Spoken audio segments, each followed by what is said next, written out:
orang itu harus membela logika kebenaran. Kalau kita geruda-geruduk membela logika kekuasaan, logika politik yang dibangun, maka orang itu belum tentu selamat. Kebenaran dan keburukan, setiap hati manusia itu punya fitrah. Aslinya wong sak elek-eleke wong, seburuk-buruknya manusia itu tahu kalau dia itu salah. Contoh, penjudi. Sampean misalnya seneng judi. Orang seneng judi itu di hatinya, dia tahu ini salah atau benar. Lah kok nglakoni? Seneng. Akhirnya dia golek alasan bagaimana dia bener. Aku ngene iki prasamu kepingin orang ngene iki gara-gara ning omah ditukari bojoku terus. Akhirnya sing salah sapa? Bojone. Lah iki logika kekuasaan deh. Ben dhek bener. Seburuk-buruknya orang itu kesalahan yang dia lakukan dia tahu. Tapi mau ngakoni lah iku bedane. Ya, orang yang benar itu akan menuju kebahagiaan. Makanya bahagia dengan senang itu sesuatu yang jauh berbeda. Ono telu ya, ada bahagia, ada senang, ada ceria. Itu tiga hal yang sangat berbeda. Ada orang mencari uang. Perasaannya nek wis duwe duit bahagia. Ternyata uangnya ditumpuk semakin banyak. Semua apa yang dia inginkan dipenuhi. Tapi ternyata uang yang ditumpuk itu tidak bisa memberikan dia itu ketenangan, kebahagiaan. Sehingga dia mengatakan, saiki golek duit itu angel. Susah kabeh dengan segala kerupetane. Karena esensinya dia mencari apa tadi? Uang. Padahal sebenarnya uang tidak bisa membuat bahagia.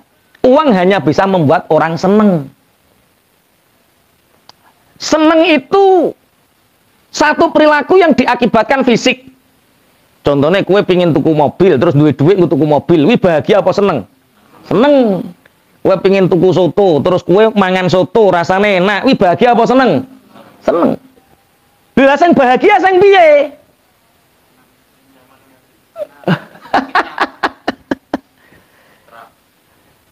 Kebahagiaan itu ketika kita sudah merasakan kebenaran di dalam hati, sehingga hati ini merasa tenang. Itu jenenge apa? Bahagia. Kalau kesenangan, bukan. Sampai tuku mobil, bar tuku mobil terus melak-melek, kuku mobilku enek sing bedil to ora yo. Kuku mobilku ono sing nyolong to ora yo. Itu tidak nyaman. Makanya dulu ada seorang waliullah namanya Abu Bakar Asyibli. Abu Bakar Asyibli itu namanya orang zuhud. Dia itu punya hari ini ya dimakan hari ini, besok ya dimakan besok, sehari habis. Itu yang dilakukan orang-orang zuhud zaman dahulu. Sehingga dia berpikir, aku ini, hatinya mengatakan, aku ini orang dermawan ya. Tapi akalnya mengatakan, bukan, kamu itu orang pelit. Antara akal dengan hati saling bermusuhan, yang satu mengatakan pelit, yang satu mengatakan dermawan. Kamu mengatakan dermawan itu karena kamu belum punya apa-apa. Coba kalau kamu punya uang dinar banyak, maka kamu akan pelit, kata akalnya. Akhirnya dia wong jenenge wali, ngerentek langsung. Ya Allah, seandainya hari ini aku punya uang banyak, maka aku akan langsung berikan kepada siapapun yang aku temui pertama kali. Akhirnya ada orang datang, temannya, wahai Abu Bakar Asyibli, aku tadi memikirkanmu dan aku ingin memberimu 50 dinar. Rek, duit 50 dinar. Sak dinar itu petang juta anak saiki. Berarti petang juta peng 50 piro? 200 juta. Cara 200 juta kowe ning atimu wis muni. Iki pokoknya aku duwe 200 juta, pokoknya tak kekno wong kabeh sing tak petuki pertama kali. Cara kowe dadi Abu Bakar Asyibli ya mbok lakoni apa ora? Loh, Abu Bakar Asyibli akalnya mengatakan seperti ini. Loh, sekarang kamu sudah punya 50 dinar. Kalau kamu memang dermawan, maka hari ini uang itu tidak akan pernah tersisa. Hatinya mengatakan, uang ini akan aku berikan kepada siapapun yang aku temui pertama kali. Aku akan buktikan bahwa aku adalah orang dermawan. Di bawah uang 200 juta, 50 dinar. Nggak ketemu siapapun. Iki cara zaman sampean urip sampean pertama kali angen-angene mesti. Ora kok kepengin niru Imam Abu Bakar Asyibli tapi kepengin oleh watakmu yu. Ternyata yang pertama kali ditemui siapa? Orang buta yang ada di tukang cukur. Ada orang buta di tukang cukur. Itu pertama yang dilihat dan pertama kali yang ditemui. Abu Bakar Asyibli uluk salam. Assalamualaikum, waalaikumsalam, kata orang buta ini, tunanetra ini. Wahai Kisana, cara ciri Mas Dimas ini. Wahai Kisana, ini aku membawa uang 50 dinar, aku berikan kepada engkau. Apa kata orang buta ini? Siapa yang butuh uang? Aku nggak butuh uang. Aku nggak mau kamu kasih. Derajatku ketika aku kamu kasih, berarti engkau merendahkan derajatku. Karena tangan di atas lebih mulia dari tangan di bawah, dan aku tidak ingin menjadi orang tangan di bawah. Itu kasihkan tukang cukur saja itu. Abu Bakar Asyibli sebenarnya menolak. Tidak, karena aku sudah ingin memberikan yang pertama kali, dan aku melihat yang pertama kali panjenengan. Ciri sing ciri tunanetra. Dasar kamu itu pelit. Ngasih uang membeda-bedakan. Kalau kamu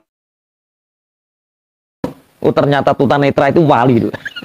Ini podo wali nih. Jadi kalau kamu itu nggak pelit, berikan uang 50 dinar kepada tukang cukur sebagai upahku, katanya. Akhirnya iki bejone sampean, wahai Pak tukang cukur. Sebenarnya aku ingin ngasih uang ini kepada bapak ini, tapi bapak ini memberikan untukmu sebagai upah. Tukang cukurnya mengatakan, tadi aku sudah bernazar kepada Allah bahwa ketika aku memotong rambut tunanetra ini, maka aku tidak mau diupahi. iki cara urip zaman saiki ning gak kaya iki ya. Alah sampeyan tak terima saja. Wah. Masya Allah. Aku telah bernazar kepada Allah, aku tidak akan menerima upah dari si tukang si tunanetra. Bagaimana nanti kehubunganku dengan Allah ketika aku menerima uang itu? Akhirnya Abu Bakar Asyibli ini keliling, Pak, mencari orang yang mau menerima uang ini, 50 dinar. Nggak ada yang mau menerima. Ciri akale. Ya toh? Kamu pelit kan? Kamu pelit? Kamu nggak rela sebenarnya kehilangan uang itu, sehingga Allah menjadikan orang yang kamu temui tidak ada yang mau menerima. Abu Bakar Asyibli nangis. Ya Allah, kenapa aku menjadi orang yang pelit? Ini kebenarannya. Akhirnya untuk membahagiakan hatinya, Abu Bakar Asyibli itu melempar uang 50 dinar ini ke lautan. Ya Allah, bila uang ini menjauhkanku darimu sehingga aku menjadi orang yang pelit, saksikan bahwa dengan aku membuang ini sebagai bentuk kedermawananku untuk beribadah kepadamu. Tolong iki ojo mbok terok. Kowe mbok terok diusir bojomu, yakin diusir bojomu. Uang 200 juta. Wong anggitmu kowe ora duwe pingin. Iki wis kecekel ning tangan dibuang. Demi tidak ingin. Nah itulah. Kebenaran akan membawa ketenangan, ketenangan akan membawa kebahagiaan. Sedangkan materi hanya membawa kesenangan, dan kesenangan itu akan berakhir. Bojo sing najan gak patek mbok senengi iku, nek pancen halal dan bener mesti nggawa ati ayem, nek mbok syukuri. Tapi selingkuhan sing mbok rumati, sing mbok biayai, iku kesenangan atau kebahagiaan? Kesenangan itu paling 5 menit, 10 menit selesai. Goncekno yo cek plengaan. Wes penak bojo to pengak selingkuhan. Ya wes itulah. Nabi Musa dan Nabi Harun berdua melawan tukang sihir, melawan Fir'aun, melawan pasukan Fir'aun. Dia tidak takut apa-apa. Karena membela kebenaran, bukan logika kekuasaan yang dibangun. Sebelum ini sudah banyak jatuh korban. Di antaranya adalah Masyitoh. Masyitoh itu siapa? Tukang sisirnya anak Fir'aun. Tukang sisirnya anak Fir'aun. Maksudnya tukang sisir kerajaan coro banate Fir'aun. Banate coro ngono kan ono kerajaan gone wong lanang, ono kerajaan gone wong wedok. Iya, cabang-cabang. Oh, bukan cabang, pondok tapi kok cabang. Apa ya? Ya seperti itulah kerajaan dayang-dayang. Masito itu sebagai dayang-dayangnya. Iya.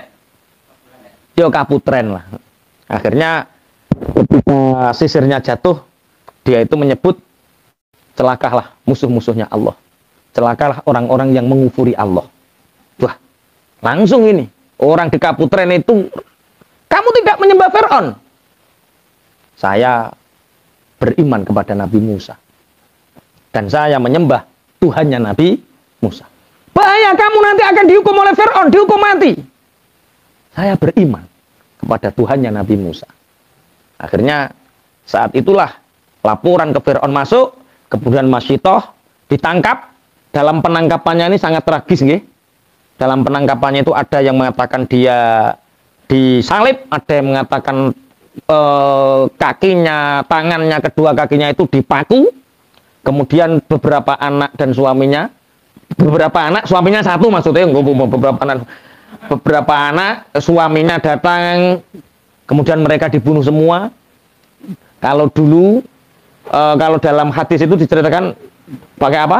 Bejana, wajan, setiap anaknya dimasukkan, anaknya tersenyum, jagalah keimananmu nak, jagalah keimananmu, sehingga bau bangkai dari anak-anak Masyitoh ini semerbak harum.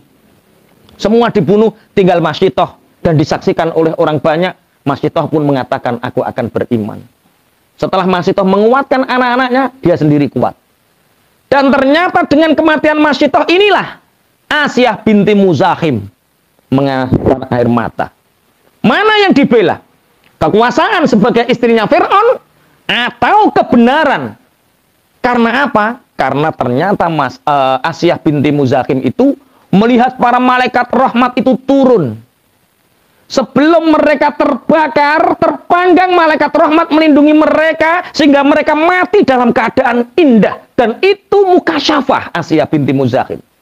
Sehingga Masyitoh terlihat sadis oleh orang biasa, tapi terlihat sangat indah bagi Asiyah binti Muzahim. Itu hidayah. Sehingga Asiyah binti Muzahim ini melaknati Fir'aun, menghujat Fir'aun. Engkau telah banyak membunuh orang, engkau adalah raja yang zalim. Kaget Fir'aun ini, ada apa dengan permaisuriku? Sehingga yang paling tragis adalah kematian Asiyah binti Muzahim. Istri yang paling dicintai Fir'aun, permaisuri yang paling dicintai Fir'aun, berakhir di tiang salib dengan mengatakan syahadat. Dengan mengatakan bahwa dia beriman kepada Allah dan Nabi Musa alaihissalam. Ini berarti Asiyah binti Muzahim dan Masyitoh ini membela apa? Kebenaran, bukan kekuasaan. Coba, ujian berat loh ini. Permaisuri loh. Saiki ora permaisuri ae loh, Masya Allah. Tuh kita loh, keimanan kita coba. Kita sholat masih bisa. Najan kemarin sempat dianggang-anggang, no, sempat bisa. Sekarang wis rapet maneh. Terus kekurangan kita untuk menjaga keimanan apa? Masyitoh mengorbankan anak-anaknya, suaminya. Asiyah menghilangkan kehormatannya, kedudukannya sebagai permaisuri demi untuk menjaga iman, kebenaran. Makanya mestinya kita itu harus berikrar. Seandainya di dunia ini ada 250 juta orang mukmin, maka kita harus ada di bagian itu. Seandainya ada 100 juta, hanya 100 juta orang mukmin, kita harus ada di bagian itu. Kalau ada 10 juta, kita harus ada di bagian orang yang mukmin itu. Kalau hanya ada 1 juta, kita harus ada di bagian itu. Kalau hanya 10 gelintir orang yang beriman dan semua kufur, maka jadilah 10 itu. Ini untuk menjaga logika kebenaran. Coba berat, sampean bayang no Asiyah binti Muzahim berat kayak. Kehilangan permaisuri ini loh. Kehilangan kehidupan yang nyaman, yang enak. Demi iman. Mengatakan aku bertauhid. Mati. Matinya dipelankan sama Fir'aun.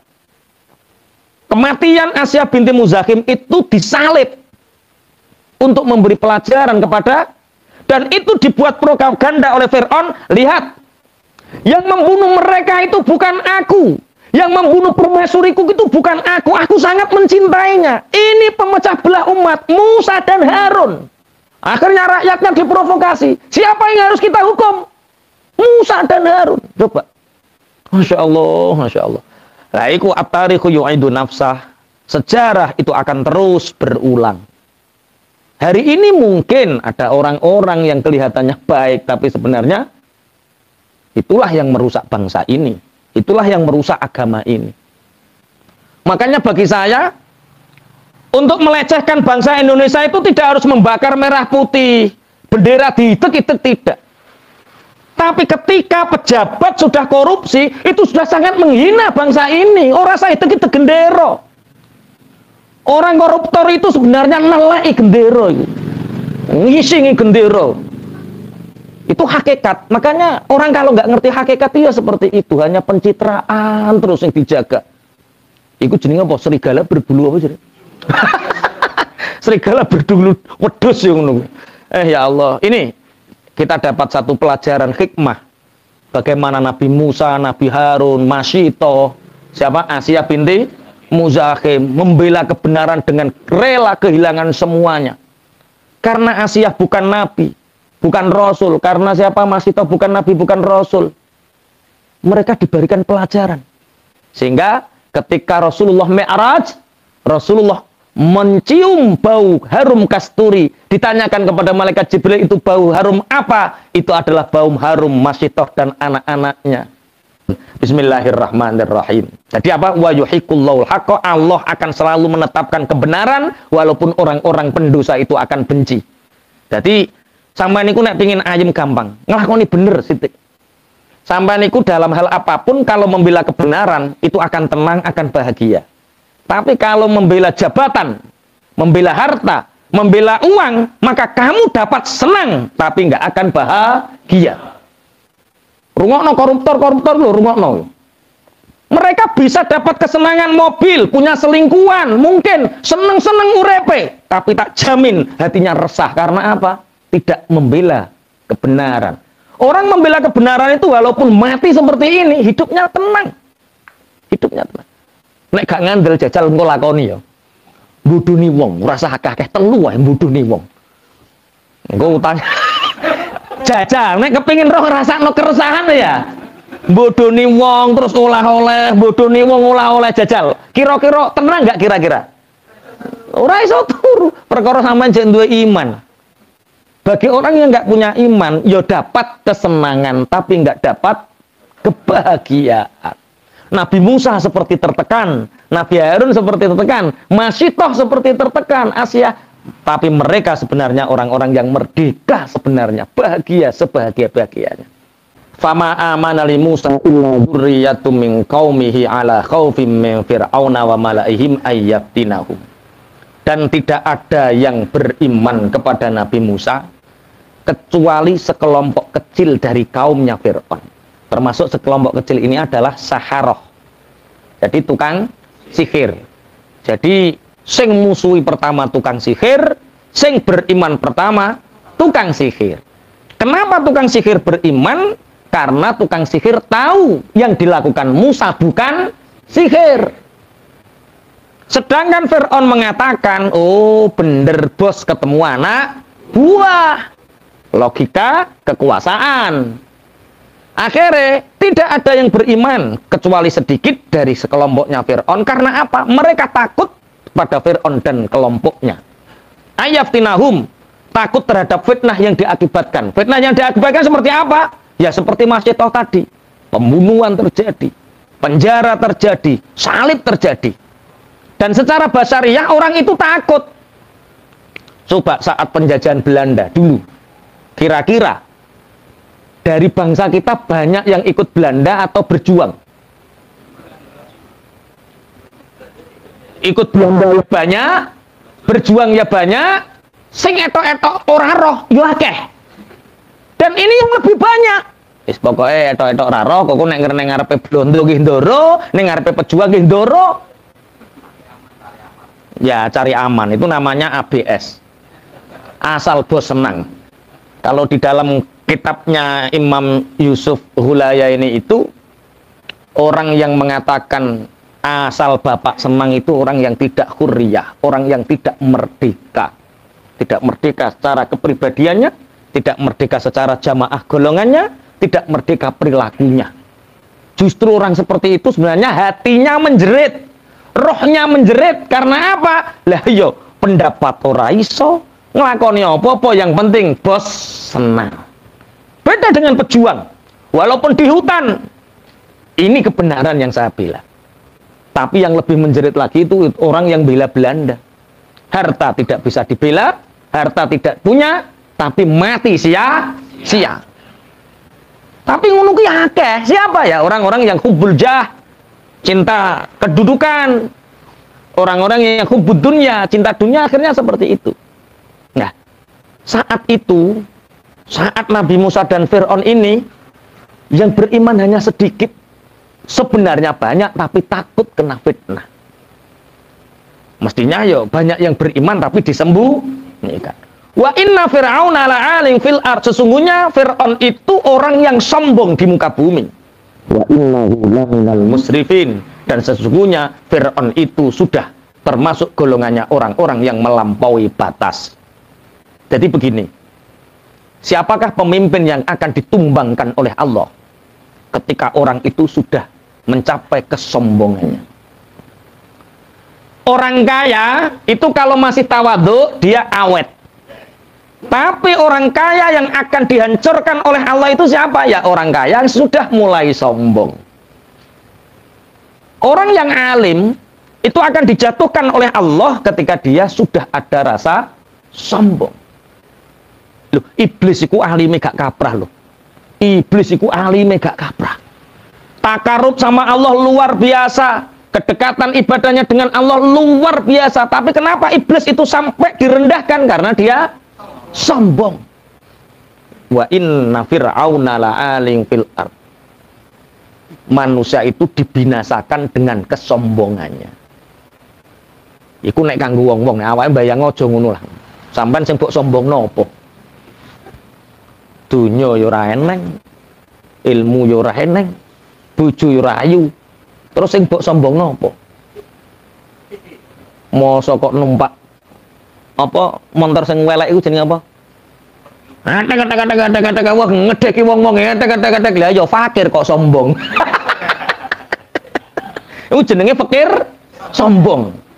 Saru. Fakir sombong iku saru. Ngene, kleru ya nek wong pemimpin, pejabat, sugih, sombong iku saru. Tapi nek wong fakir sombong luweh saru. Iya toh, wong sing ngene sing disombongno lho saru, apane sing ora ana, berarti luweh saru. Makanya pemimpin itu akan hancur ketika dia sudah sombong. Lah kesombongan itu apa? Awak iki metani lho ya, metani itu meneliti diri sendiri. Ojo ngaji kok ales saya senengane sampean. Oh, berarti Pak Yai nerangno kae. Oh, nerangno kae. Kae terus lah kuwe sok apaan? Lah ngaji itu yo metani awake dhewe. Masa kula nggih metani awake dhewe. Bibit-bibit sombong itu ketika kita di satu tempat merasa ganjal di dalam hati dan kita merasa tidak dihargai. Itu bibit sombong. Kue melaku rono, rumangsa gak diregani, kamu berjalan ke sana merasa gak dihargai, merasa tidak dihargai itu bibit kesombongan. Jadi terus piye? Ya biasa, petuk sapa-sapa biasa. Kowe nek ngetes ngene. Ana Pak Ikrom teko ning atimu rasane padha, ana bupati teko ning atimu rasane padha. Kok ana bupati kowe nek mulyakno ra karuan, ana Pak Ikrom kowe kok beda sombong kowe. Nah, ini kudu latihan. Mulane kowe kudu biasa ketemu wong gede. Ben iso nata ati.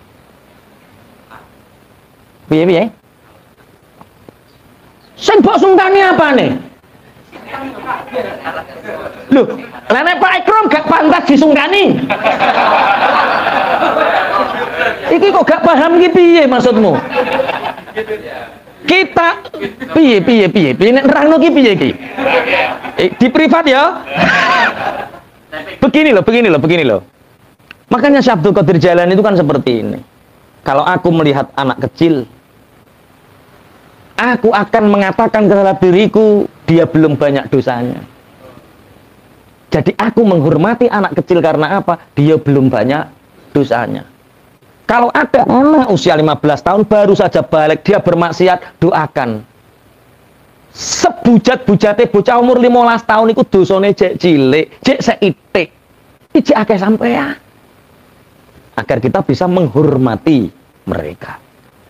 Kalau kita melihat orang yang sepuh, lebih sepuh, Mas Dian nyawang Pak Ikrom, Masya Allah, dia imannya lebih dulu daripada saya. Paham? Lah terus apa bedanya Pak Ikrom karo bupati?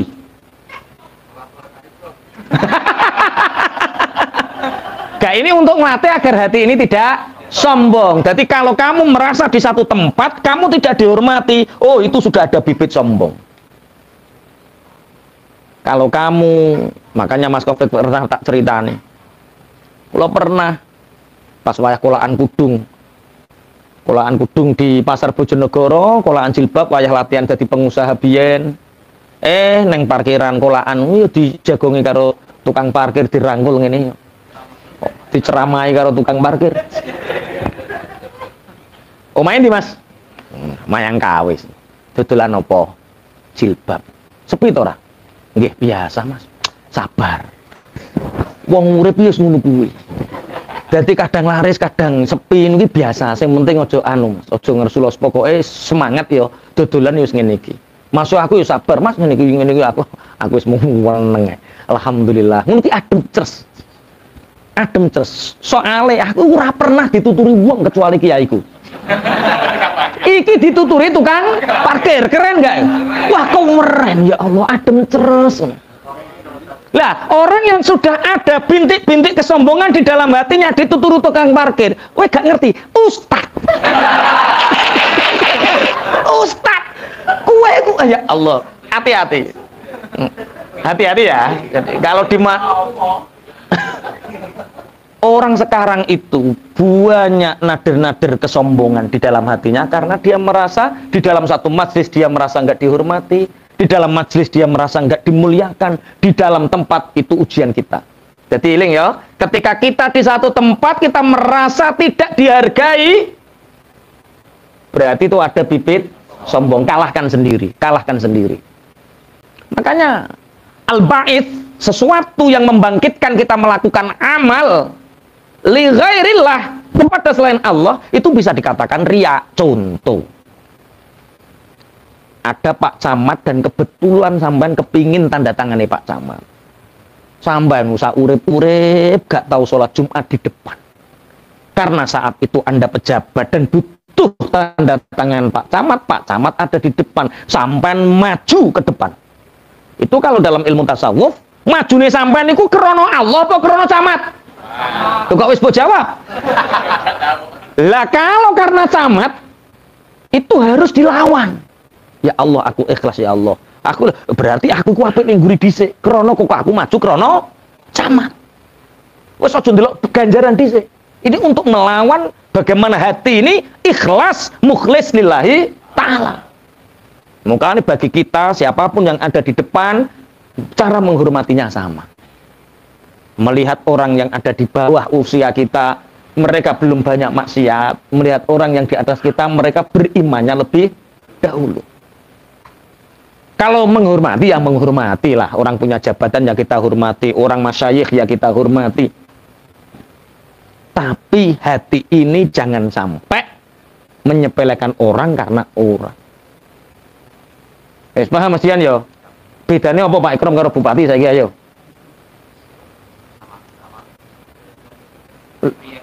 Di dalam hati jangan sampai ada bedanya. Ketika kita hati ini sudah membedakan, hati-hati itu sudah ada bintik-bintik kesombongan. Fir'aun hancur karena kesombongan, iblis hancur karena sombong. Bismillahirrahmanirrahim. Makanya jadilah seperti tanah. Lemah iki lho, bumi iku diidek-idek wong ya ora tau ngersulo. Tapi gak ngersulane bumi itu menjadikan dia terus nilainya lebih tinggi, lebih tinggi, lebih tinggi. Sampai bumi sing didadekno pluruan. Pluruan itu bahasa Indonesianya apa? Tempat sampah. Ada tanah, ada bumi digunakan tempat sampah, seakan-akan rendah, tapi dia tetap merendah karena dia sadar aku adalah bumi tempat berpijak. Kira-kira tempat sampah ini dijual tanahnya, tambah nilainya tinggi atau rendah? Tinggi. Jadilah seperti tanah seperti itu, didek-dek gak popo, sing penting mulia, tambah larang, tambah larang, tambah larang. Bismillahirrahmanirrahim. Beda nek wesi. Wesi 2009 kae R3 beli Masya Allah sekian ratus juta. 2021 karek 50 juta. Ayo piye? Tambah murah, tambah murah, tambah murah. Karena apa? Dibuat sombong-sombongan. Paham ya? Nah, sesuatu yang dibuat sombong-sombongan, rendah, rendah, rendah, rendah, rendah. Saya punya temen ini zaman biyen pengen tuku Supra. Supra 120 lho. 120 atau 120? Heh? Iya 125 ya 120. Iku Masya Allah inden itu 3,5 bulan. Zaman itu harganya 14 juta saat itu, Masya Allah koyok api. Saiki gak payu 2.100.000 gak payu saiki. Oh ternyata ya saat karena apa? Sesuatu yang dibuat sombong-sombongan itu nilainya turun, tapi sesuatu yang dibuat rendah-rendahan seperti tanah nilainya naik. Jadi gak perlu sombong-sombongan, gak perlu. Oke. Fir'aun hancur karena sombong, iblis wa innahu laminal musrifin. Kehancuran Fir'aun tidak karena kesombongannya saja, tapi dia sudah melampaui batas. Seorang pemimpin yang melampaui batas nantikan masa kehancurannya. Jadi wong urip akhirnya biasa ngono wae. Biasa. Wa qala Musa ya qaumi in kuntum amantum billah. Orang-orang yang beriman kepada Allah, beriman kepada Nabi Musa, otomatis sangat takut dan sangat tertekan. Cara menghadapi takut dan tertekan apa? Nabi Musa memberi petuah, kalau kalian beriman kepada Allah maka berserah dirilah kepada Allah. Tawakal 'ala Allah. Berserah dirilah kepada Allah kalau kalian betul-betul orang yang berserah diri. Pasrah. Makanya enten zikir napa? La haula wala quwata illa billah. Kanjeng Nabi dawuh la haula wala quwata illa billah itu kanzun min tahtil arsy. La haula wala quwata illa billah itu adalah gedung dari bawahnya arsy. Karena apa? Jadi gini, kalau kalian bersedih zikirin apa? La haula wala quwata illa billah. Nek utangnya akeh, la haula wala quwata illa billah. Nek anake nakal, la haula wala quwata illa billah. La haula wala quwata illa billah itu satu zikir menjadi gedung dari bawahnya arsy. Artinya apa? Artinya iku asline awake ora iso apa-apa. Kabeh kersane Gusti Allah. Masalah itu kalau kita punya masalah jangan cari solusinya. Jangan ngejar-ngejar solusinya gimana Pak? Solusinya gimana? Orang yang mencari solusi nggak akan pernah ketemu solusinya. Ya yang dikejar siapa? Yang dikejar yang ngasih solusi. Siapa yang ngasih solusi? Allah. Allah. Makanya ada rombongan bis, pernah tak ceritakan ya. Jadi begini, kalau kita punya masalah, kalau Anda masih merasa mampu mengatasi, masalahmu tak akan pernah selesai. Kalau kalian punya hutang dan Anda merasa dengan pekerjaanku ini hutang saya akan selesai. Dengan income sekian, HPP sekian, hutangku akan selesai. Ora selesai. Hutang itu akan selesai bila kita merasa semua ini tidak ada yang bisa menyelesaikan.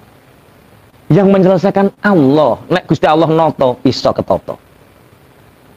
Ketika kita merasa mampu, nggak akan selesai. Tapi ketika merasa kita sudah ampun ya Allah, ampun ya Allah, ampun wes diselesaikan Quran. Ya wes ngalah wes ya. Umpama gue dikampleng wong. Peleng. Terus gue aslinya wong gue iku Elias Pikal, musuhmu Mike Tyson misalnya. Terus gue ngeranggeh terus, kira-kira tambah lembut apa ora? Lembut, yakin lembut cah. Tapi ampun. Wes ampun ya wes, jenengan diranggol to. Nggih. Kalau masuk logikanya bi. Pokoknya kalau punya masalah, wes ampun ya Allah ampun. Kowe saiki dikai masalah karo Allah, kowe dikamplengi Allah, dicetot karo Allah.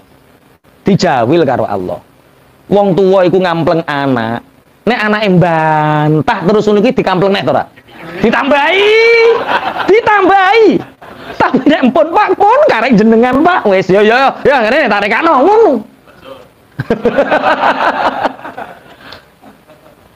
Ada rombongan sekolah, kepala sekolah, guru, murid yang berhari-hari seringlah lewat jalan itu. Di situ ada jembatan layang. Suatu saat bis ini tidak melewati itu. Jembatan itu sekitar 2 bulan. Tahu-tahu bis itu lewat membawa rombongan anak-anak beserta guru dan kepala sekolah. Nggak tahu bahwa aspal ditinggikan sehingga bis ini melaju dengan cepat, cerak yang atas nabrak jembatan, cerak sampai tengah. Gimana ini? Diundur gak kena, diaju ora kena. Sehingga sopirnya bingung, kepala sekolah bingung, ada anak kecil. Aku tahu caranya keluar, aku tahu. Jadi kepala sekolah, cah cilik cetopo menenge itu kilo, sing tuwek golek solusi. Rapat, gak dapat. Maju lagi, cerak gak bisa. Mundur, cerak gak bisa. Mandek. Tapi anak kecil ini, aku tahu caranya keluar, aku tahu caranya keluar. Akhir kepala sekolah ki mekor grisenen menawa ya. Cung sampean kok tahu solusinya gimana? Biarkan aku keluar dulu ngobrol sama supir. Ngobrol. Pak supir dan Pak kepala, ya nak, orang itu kalau ndangak ke atas, itu dia itu ketatap-tatap, nyapluk ke dhuwur nek ndangak. Agar dia selamat dilu. Loh kowe kok ngeneni aku, Cung? Enggak. Ini maksudnya bis ini loh. Bis ini kan terlalu atas. Kalau ingin ke bawah ya dicesi semua bannya. Dicesi, ces. Dikempesi, banyak dikempesi. Setelah dikempesi baru didorong bareng-bareng. Kan keluar, baru dikompal lagi. Oh gitu. Orang punya masalah ya seperti itu. Kamu terlihat hutang itu karena kesombonganmu itu loh. Koyo-koyo ahli bisnis dhewe kowe. Kowe iku sampai disatru karo bojo yo kesombonganmu koyo-koyo ganteng dhewe. Lah carane pulih piye? Kempesi banmu. Ampun. Mana dikira la haula wala quwata illa billah. Lah itu pasrah. Pasrah itu yang ngempesi ban niku lho. Kapok ya Allah, kapok aku wis gak iso apa-apa, la haula wala quwata illa. Semakin hamba merasa tidak mampu, Allah memberi jalan keluar. Semakin kamu merasa mampu karo pangeran ya dikakei ujian, wong jek mampu kok. Ayo yang masalahnya hari ini berat, yang mungkin polemik-polemiknya hidupnya berat, ayo selehke. Carane nyelehke piye? Kempesi bane. Selehke, ampun ya Allah, pun nggih pun sak karepmu ya Allah, sak karepmu wis. Bismillahirrahmanirrahim. Memang orang pasrah itu enaknya seperti itu. Faqalu 'alallahi tawakkalna Rabbana la taj'alna fitnatan lil qaumil zalimin. Rabbana la taj'alna fitnatan lil qaumil zalimin. Faqalu mongko padha ngucap sapa kaum Musa 'alallahi ing atase Allah sarasan tawakalna kumandel pasrah sapa kita. Rabbana do pangeran kita la taj'al ampun dadosaken tuwana ing kita aja ndadekno tuwan fitnatan ing fitnah ing dadi fitnah lil qaumi kedue kaum az-zalimina pira-pira kang padha zalim kabeh. Hai kaumku, kata Musa, Nabi Musa, tawakkalu in kuntum muslimin. Nabi Musa mengatakan kepada kaumnya, berpasrahlah kalian kepada Allah kalau kalian orang-orang yang muslim. Mereka menjawab, kami hanya berserah diri kepada Allah, pasrah neng Allah. Ya Allah, Tuhan kami, jangan jadikan kepada kami fitnah untuk orang-orang zalim. Tapi wong ini dikandani roto angel kayak. Ada orang Lamongan itu datang ke rumah ketika hutangnya itu 4 miliar.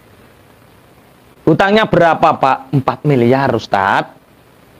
Terus sampean kok Junggereng ngono. Lah wong utang 4 miliar kok kon gak oleh nyaprut to Pak Ustaz. Tak kandhane utang 1 miliar padha karo sak aku wae lho, sak santri lho. Cekel dicowekel. Masalahmu sak mene iki. Enteng apa abot? Enteng Pak Ustaz. Ya wes cekel 3 hari 3 malam. Ya abot Ustaz nek 3 dina 3 bengi lah iku masalahmu. Masalahmu itu sebenarnya ringan. Cuma masalahmu gak mbok selehke, mbok cekel ae lho mulane. Abot. Nah terus pripun Ustaz? Yo anggapen kamu pulang nanti hutangmu sudah lunas. Tinggal angkanya saja. Tinggal angkanya saja.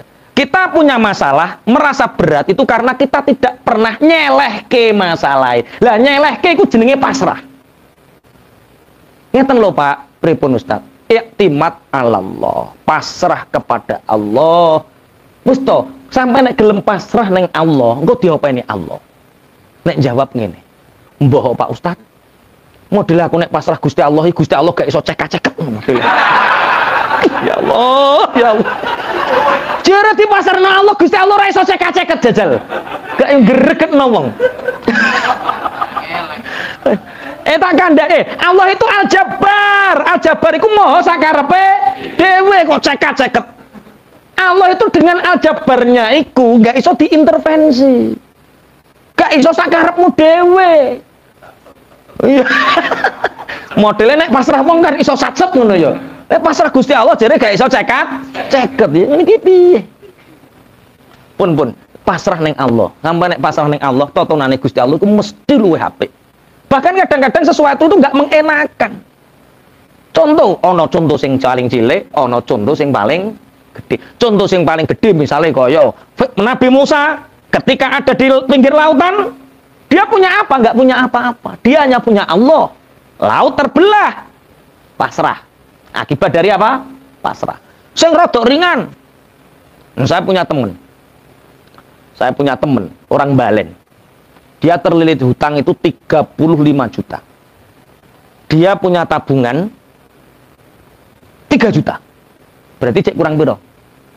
32. Dia mendengar sana loh Pak Yaituha itu biasanya kalau orang ke sana itu hutangnya lunas. Padahal orang datang ke pondok hutangnya lunas kan tak ajari how to be debt free, bagaimana cara cepat nyauri utang. Ora kok tak kei opo-opo, ya tak kei ilmu debt free, bebas hutang. Tapi dia enggak. Dia datang hari Jumat, deadline-nya hari Sabtu. Ustaz kula dibejani tiyang jenengan saged nglunasi utang. Bari iki aku ngono. Merasamu aku bang to piye? Lah maksudnya pripun? Gini Pak Yai, Pak Ustadz, saya punya hutang 35 juta, di rumah ada 3 juta. Ya terus? Lah itu Pak Ustadz. Besok itu kalau nggak dibayar Pak Ustadz, rumah saya mau diplang, dilelang. Lah saya minta doa Pak Ustadz. Waduh. Wis ngene, aja donga dhisik. Kowe duwe incengan to ora incengan? Sapa kira-kira sing mbok utangi? Nggih mboten enten. Ning ngene dulur, nggih mboten enten. Tonggo babar pisan Pak Ustadz. Wis ketoke wis tetep diplang Pak Ustadz niki masyaallah. Akhirnya kula ngeten. Iki ketoke aku gak cukup ilmuku. Iki kudu golek gedung sing gak umbuh aku. Wis ayo tak jak dolan ning ngene Habib. Kula jak tengene Habib. Habib matur ngeten. Wes betul-betul gak neng sing diinceng. Nggak ada, Bib. Hutang-hutang gitu nggak ada, Bib. Ya wes begini. Doa yang paling mustajab adalah doa di dalam sholat. Sebaik-baik doa itu doa yang ada di dalam sholat. Dan doa di dalam sholat itu hanya memuji kepada Allah, kepada Rasulullah. Itu kunci keikhlasan. Kowe ndonga maca selawat kok kenaan men Nabi karo Nabi Ismail, Nabi Ibrahim, Nabi Ismail, Nabi Ibrahim, Nabi Muhammad kok enaan men. Itu bukti bahwa kita betul-betul beriman dan rasa syukur berterima kasih melalui mereka kita beriman. Paham? Tapi ada untuk pribadi di dalam sholat. Satu-satunya doa pribadi di dalam sholat. Apa doa pribadi di dalam sholat? Rabbi firli warhamni wajburni warfa'ni warzukni wahdini wa'afini wa'fu'ani. Itu satu-satunya doa untuk pribadi kita di dalam sholat. Apakah boleh doa di dalam sholat dibaca di luar sholat? Boleh, siapa yang melarang? Justru itu pertolongan akan datang. Jadi Habibie ngeten. Ini Habib Muhammad bin Ahmad Al-Attas. Baca itu sebanyak-banyaknya, jangan dihitung, pokoknya mulai koko sampai sesuk diplangi omahmu. Rabbi fili warhamni wajibni warhamni wajibni Rabbi fili, pokoknya sakit-sakit Rabbi fili warhamni wajibni. Diamalkan, plek. Sabtu pagi sudah ngilang. Ini bahaya nek gak ngilang. Pasti dicari kan? Kondo bojone, "Dek, aku mau ke Sumberjo." "Mau apa, Mas?" "Mau ikut arisan 1 jutaan. Nek menowo ada pertolongan." Bayar 1 juta diteni. Perkara menghindari debt kolektor ini, Pak. Jadi kalau dari rumah keluar sudah aman, paling nanti ditemui istrinya. Betul, bayar arisan ditunggu nih, kena aku. Dijabut kena wong liya. Wes, zong. Zong mau pulang segan, rumah mau dilelang, nggak pulang bagaimana istrinya, pulang akhirnya dia lenger-lenger di tempat parkir sepeda motor, lenger-lenger ngene terus. Lenger-lenger ngene terus. Wes pikiran yo piye. Tapi dia ingat ijazah dari Bib ini, Rabbi firli warhamni wajburni warzuqni warfani wadini Rabbi firli warhamni, terus dia baca dalam hati, dia baca di lisannya. Apa yang terjadi? Tahu-tahu itu ada orang ngeblek. "Kang, ya, aku susah ngene iki legenya. Duitku ning rekeningku tak eman, duitku ning cash ning omah tak eman, lah kok oleh arisan. Ngene iki lho piye jajalan? Aku ora pingin oleh arisan itu." Sampai nggak pingin oleh? Gak. Ijolan karo aku piye? Ijolan piye? Jenengku sonek metu pek sampean. Duite saiki tak nggone. Gelem sampean? Iya tak aku gelem. Matur nuwun Kang, yo matur nuwun. Yo gantian ae. Nanti namanya sampean tak pakai seneng, Pak. Coba. Ini akibat orang apa? Pasrah. Arisannya oleh piro? 33 juta. Pas babar pisan. Insyaallah. Jadi dhek ya rada galak ngenteni debt kolektor ini. Galak lunas ngono. Tapi rambaleni neh. Nek wayah ngutangi kaya malaikat rahmat, nek wayah nagih kaya malaikat azab. Wes lunas, Pak. Jadi ada doa di dalam sholat. Rabbi firli, itu ketika di luar sholat itu fadilahnya luar biasa. Bismillahirrahmanirrahim. Kita sing diutang kok ya cocok. Ada keajaiban. Bukan, itu tawakal yang memang orang muslim harus punya karakter seperti itu, karakter tawakal. Karakter pasrah. Karakter kita nggak ada yang lain. Kalau kita bersandar pada tembok ini runtuh, kita ikut runtuh. Bersandar pada kayu yang kuat, kayunya jatuh, kita ikut jatuh. Sampai punya jenderal, punya bintang berapa, mbok nggo sendenan, jentare pensiun, sampai melo pensiun. Tapi ketika kita bersandar kepada Allah, kita tidak akan pernah jatuh. Kita tidak akan pernah jatuh kalau kita bersandar kepada Allah. Iku pasrah sing tengah-tengahan lah. Ono pasrah sing cilik banget, dan ini harus dilatih apa-apa di ilmu nih. Zaman Sohib mondok nih, nate bocah zaman ijek 13 atau 14 zaman Sohib mondok. Lah aku lo ngisi rutinan teng Sido Bandung, mantuk sego dintekno cah-cah tuh. Nasi itu habis semua, lauk pauk habis semua. Santri zaman kono cerongoan yo. Saya belum makan, istri belum makan, ibu belum makan. Tapi ketika orang punya mental pasrah, lah ya wong sego wae.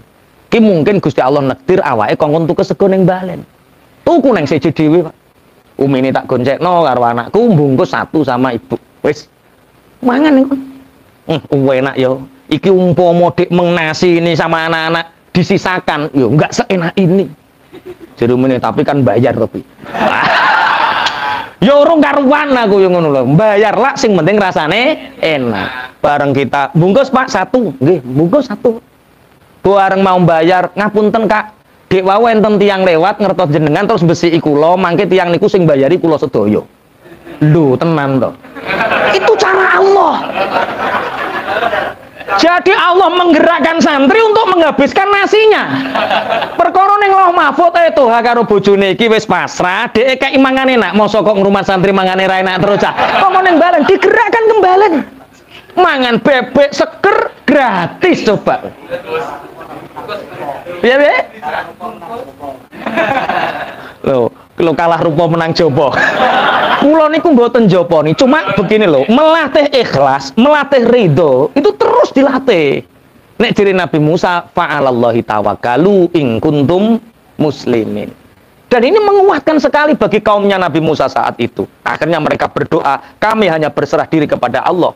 Ya Allah, ya Tuhan kami, jangan jadikan kami fitnah bagi orang-orang yang zalim. Satu ayat lagi ya.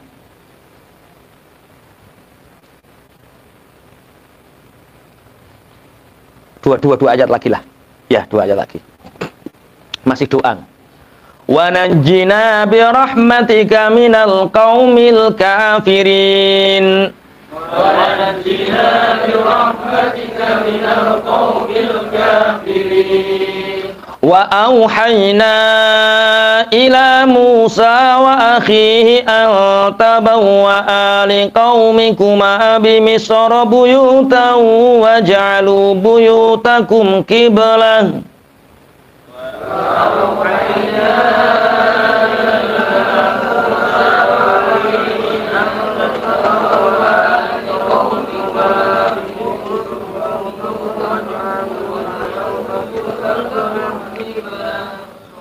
Waj'alu buyutakum qiblatan wa aqimus sholata wa basyiril mu'minin. Waj'alu buyutakum qiblatan wa aqimus sholata wa basyiril mu'minin. Wa najilan mugi nyelametaken tuwana ing kita bi rahmatika sebab kasih sayang panjenengan minal qaumil kafirin saking kaum kang padha kafir. Wa hayna lan paring wahyu sapa ingsun Allah ila Musa maring Nabi Musa wa akhihi lan dulure Musa antabawa ing yen to agawe sapa sira loro Musa lan Harun li qaumikuma maring kaum sira loro bi Misra ing dalem tanah Mesir buyutan ing pira-pira omah wa ja'alu lan padha ndadekaken sapa sira kabeh buyutakum ing pira-pira omah sira kabeh kiblatan ing dadi panggonan salat madhep kiblat wa aqimu lan jumenengana sapa sira kabeh as-sholata ing salat wa basyir lan bungao sapa sira al-mukminina ing pira-pira wong kang padha mukmin. Akhirnya tahapan yang dilewati oleh Bani Israel untuk mengalahkan Fir'aun saat itu, 1, pasrah senden ning gone Gusti Allah. Nomor 2, berdoa wa najina bi rahmatika minal qaumil kafirin, ya Allah jangan jadikan kami fitnah bagi orang zalim dan selamatkan kami dengan rahmat-Mu, selamatkan kami dari kekejaman orang-orang kafir. Kemudian aku memberi wahyu, firman-Nya Allah, aku memberi wahyu kepada Nabi Musa dan Harun untuk membuatkan rumah di Mesir untuk kaum kalian dan jadikan rumah-rumah kalian itu sebagai kiblat. Wa aqimus shalah dan dirikan salat. Wa basyiril mukminin, beri kabar bagi orang-orang yang mukmin. Kebangkitan itu dimulai dari masjid. Ketika Bani Israel terpuruk, ditekan oleh Fir'aun dan bala tentaranya, maka Allah memberi firman kepada Nabi Musa dan Nabi Harun untuk apa? Membuat rumah yang rumah itu setiap rumah dijadikan masjid, tempat sholat dan mendirikan sholat. Setelah itu sudah beri kabar bagi orang-orang yang beriman. Jadi ketika kita sudah berserah diri, maka kebangkitan orang Islam itu dimulai dari masjid. Makanya nanti ketika Islam ini dijajah misalkan, siapakah orang Islam yang membela agamanya? Ya orang Islam yang hari ini sholat subuh di masjid, itu orang Islam yang sebenarnya. Tidak seperti buih di lautan, wakeh tapi koyo untuk kena barat hilang. Saiki katoke wakeh tapi belum teruji. Ketika teruji nanti, yaitu orang-orang yang siap sholat jamaah sholat subuh, itulah nanti keimanan mereka akan sangat teruji. Lah, ketika orang sudah menjadikan rumahnya sebagai tempat sholat, sebagai masjid, tempat sujud, dan mereka melakukan sholat, maka sudah tinggal menunggu kabar gembira. Wa basyiril mu'minin. Makanya Sakwi nek eneng wong susah gampang. Susah Kak. Sopo masjid ndang salat. Nek salat fardu ning masjid, nek salat sunah ning omah wis. Lah solusine piye, Cak? Ya salat kuwi solusine, kok takok solusi bareng. Wis lakoni. Setelah kita mendirikan salat, setelah kita memperkuat masjid, maka yang terjadi adalah tinggal menunggu kabar gembira. Wa basyiril mukminin.